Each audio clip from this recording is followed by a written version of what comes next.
नमस्कार, मैं सुनील चतुर्वेदी और आप देख रहे हैं नेशन नाउ समाचार पर ये खास और बड़ी खबर। देश की राजनीति से जुड़ी बड़ी खबर सामने आई है। चुनाव आयोग ने 4 राज्यों और एक केंद्र शासित प्रदेश में होने वाले विधानसभा चुनावों की तारीखों का ऐलान कर दिया है। इस घोषणा के साथ ही संबंधित राज्यों में आदर्श आचार संहिता भी लागू हो गई है। मुख्य निर्वाचन आयुक्त ज्ञानेश कुमार ने नई दिल्ली के विज्ञान भवन में प्रेस कॉन्फ्रेंस कर असम, पश्चिम बंगाल, तमिलनाडु, केरल और पौंडीचेरी में होने वाले विधानसभा चुनावों के कार्यक्रम की जानकारी दी। चुनाव आयोग के अनुसार असम, केरल और पौंडीचेरी में एक ही चरण में 9 अप्रैल को मतदान कराया जाएगा। वहीं तमिलनाडु में भी एक चरण में 23 अप्रैल को वोट डाले जाएंगे। इसके अलावा पश्चिम बंगाल में चुनाव 2 चरणों में संपन्न होंगे, जहां 23 और 29 अप्रैल को मतदान कराया जाएगा। सभी राज्यों में हुए मतदान की मतगणना 4 मई को की जाएगी, जिसके बाद चुनाव परिणाम घोषित होंगे। इसके साथ ही देश के अलग अलग राज्यों की 8 विधानसभा सीटों पर उपचुनाव भी कराए जाएंगे।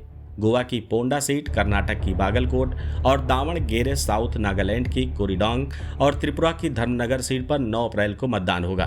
वहीं गुजरात की उमरेठ और महाराष्ट्र की राहुरी और बारामती सीट पर 23 अप्रैल को उपचुनाव के लिए वोट डाले जाएंगे। इन सभी सीटों की गणना 4 मई को होगी।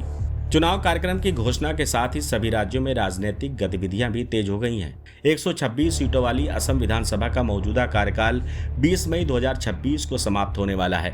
पिछले चुनाव में बीजेपी ने 93 सीटों पर चुनाव लड़ते हुए 60 सीटों पर जीत दर्ज की थी और उसके नेतृत्व वाले एनडीए गठबंधन ने कुल 75 सीटों पर जीत हासिल कर सरकार बनाई थी। वहीं कांग्रेस एक बार फिर राज्य में सत्ता में वापसी की कोशिश में जुटी है और पार्टी ने प्रियंका गांधी को स्क्रीनिंग कमेटी का प्रमुख भी बनाया है। पश्चिम बंगाल की बात करें तो यहाँ 294 विधानसभा सीटें हैं और बहुमत का आंकड़ा 148 सीटों का है।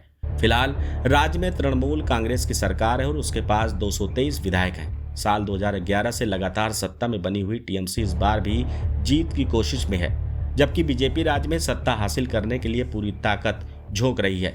इस बार का चुनाव यहाँ बेहद दिलचस्प माना जा रहा है।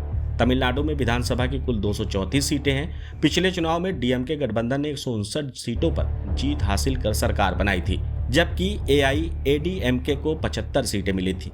बीजेपी भी राज्य में अपनी राजनीतिक पकड़ मजबूत करने की कोशिश में जुट गई है। वहीं केरल की 140 सीटों वाली विधानसभा में पिछले चुनाव में वामपंथी गठबंधन एलडीएफ ने 99 सीटें जीतकर सरकार बनाई थी। कांग्रेस के नेतृत्व वाले यूडीएफ को 41 सीटें मिली थी। बीजेपी भी राज्य में अपनी मौजूदगी मजबूत करने के प्रयास में है।